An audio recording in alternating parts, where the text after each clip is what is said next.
Hello everyone and welcome back into my kitchen. Come on, let's make this recipe.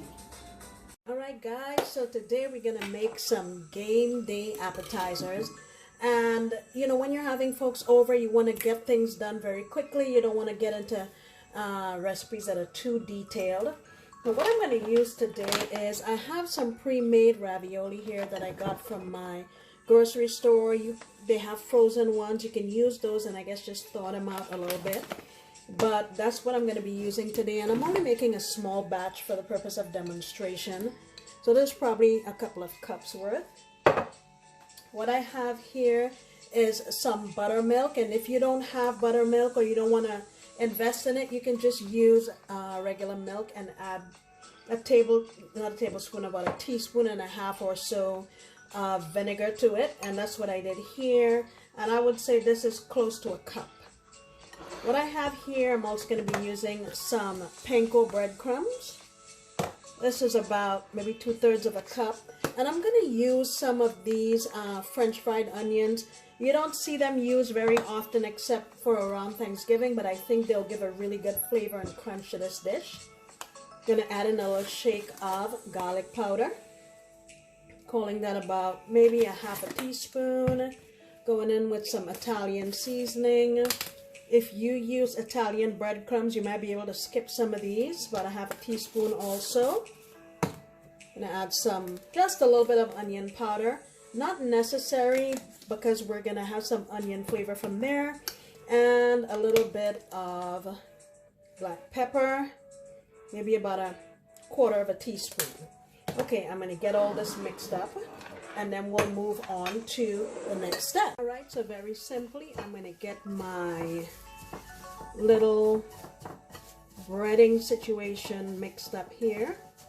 And I'm going to get, actually, I'm just going to pour this on here. It's pretty thick.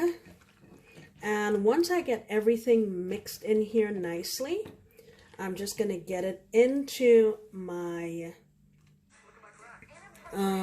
breading and get them all covered up.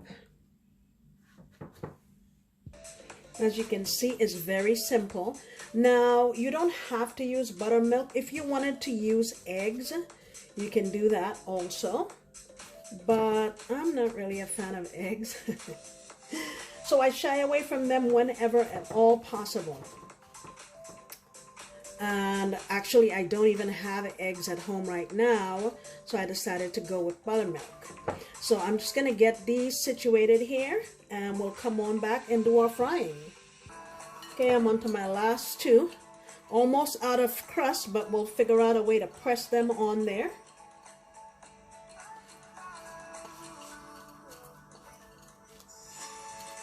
And now on to frying them.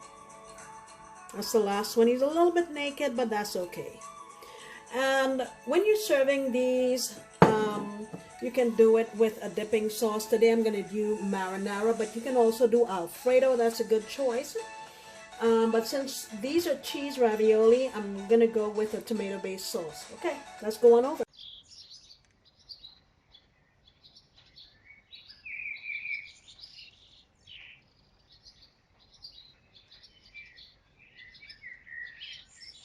Alright, so I have my oil here. I'm using my wok today, and you want to get it sufficiently hot, and you simply go in with your ravioli. And these wouldn't take very long to cook, guys, honestly.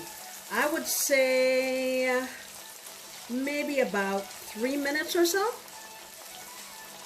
And we just give it a chance to become golden brown, and we'll be ready to go. Alright, it's been about a minute and a half, and I'm very simply just turning these over. You can see how easily they're cooking. And yeah, they're not getting stuck or anything, so I'll show you what they look like when they're done. There's our first batch, and the second batch is going over here. So I'll show you what it looks like when it's done. Alright guys, this is the final product. These turned out crunchy And the flavor of those French fried onions, man, let me tell you, it boosts the flavor even more. Serving it with some homemade marinara sauce, and I added some Parmesan at the top. But yeah, look at that. Very simple to make, comes together very quickly, and your guests are going to like it. I'm sure these can be made in the air fryer as well, but I assume they'll take a longer time and a little bit more attention. But if you fry them 1, 2, and they're done, just 3 minutes. All right, guys, thank you so much for stopping back into my kitchen. I hope you try these for game day, and I'll see you next time when I promise to make another delicious recipe. Bye.